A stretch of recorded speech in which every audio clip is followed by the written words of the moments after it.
Alright, back at the Duce robot. Just wanted to talk about a couple of the things that I'm doing here and some of the things that I'm putting in Annie, like the Jetson Nano, the 4 GB model with the 256 GB card, which Dusty on the forum said wouldn't conflict with it. Some people said that it would, but I'm pretty sure he said that there wasn't any known limit to the, other than the size of the card that you use itself. The screen for Annie is in. I put the 7-inch screen in. I'll come over here and give everybody a shot because it's plugged in. It's screwed into its panel already. There we go. Check it out.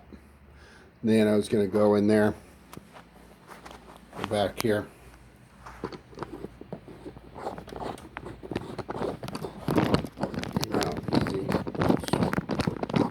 Fist fighting me back in again. Okay.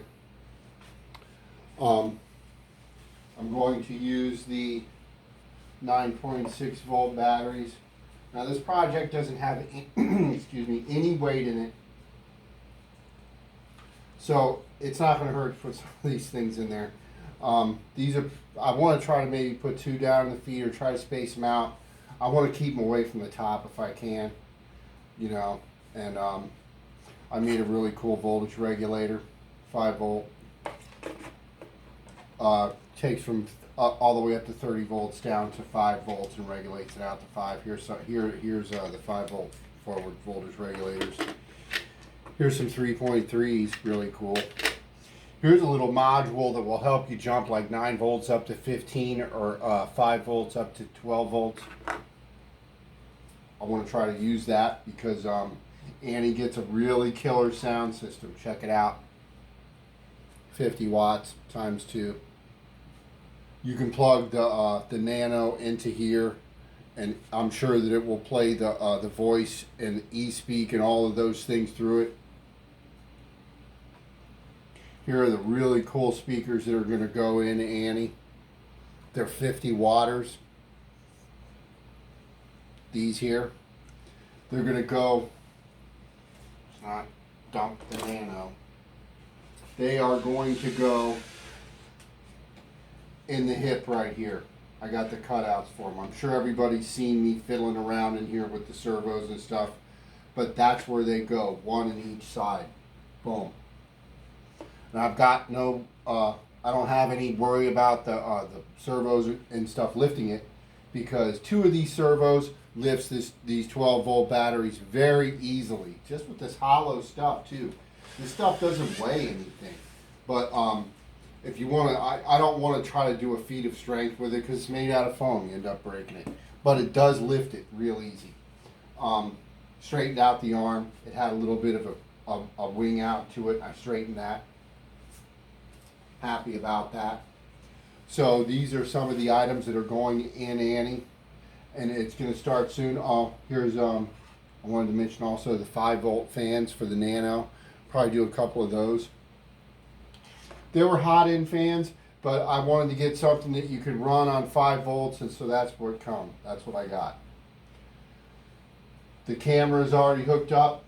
Annie shades. Starting to work on those. They're probably going to get Mylar on the back side, and then in between the two, a slow changing multicolor LED that kind of just blazes out from behind it. That's the only LEDs that I'm going to do on Annie other than the 3 that are in each foot. But if I have battery power down there, I would like to just power those on the spot and not have to run wires to them and all that. Got a million servo horns and stuff from doing that project, and all the little pulleys and everything that come with it. So I'll probably use some of those in the hand. I haven't got to making those 2 yet, but I'm going to soon. And that's pretty much most of the stuff that's going to go in Annie, other than other little items like some springs for here, the cylinder for that. I got to find out which one's going to work exactly right before I bother buying it. The camera is already in with the microphone in it. And this robot is built out. All the motors work in it. all the joints and everything, all the arms, all the, this. The only things that I haven't done yet is add the wrist servo in, which, just on a quick note, I had to take out because I wanted to test and make sure that another servo is zeroed out, and that's the servo on the wrist on the Panda Claw, which is drying right now. That's fixed. It's gonna work when it's done now. I was operating it a little bit today. It's really cool. Just by the potentiometer, not by rods or anything. So we'll get those going on. The motors. I'm starting to work on the motors in the saucer. And get those all permanently set. Boom, boom, boom. We're going to do a motor test on those here coming up shortly. And I want to get some servos for the landing gear on that because it has to have it. Otherwise, I have to build a separate little stand to go on top of the stand. I really want landing gear for it. So until next time, we're moving ahead with the entire thing. So until next time, it's Duce Robot. Everybody enjoy.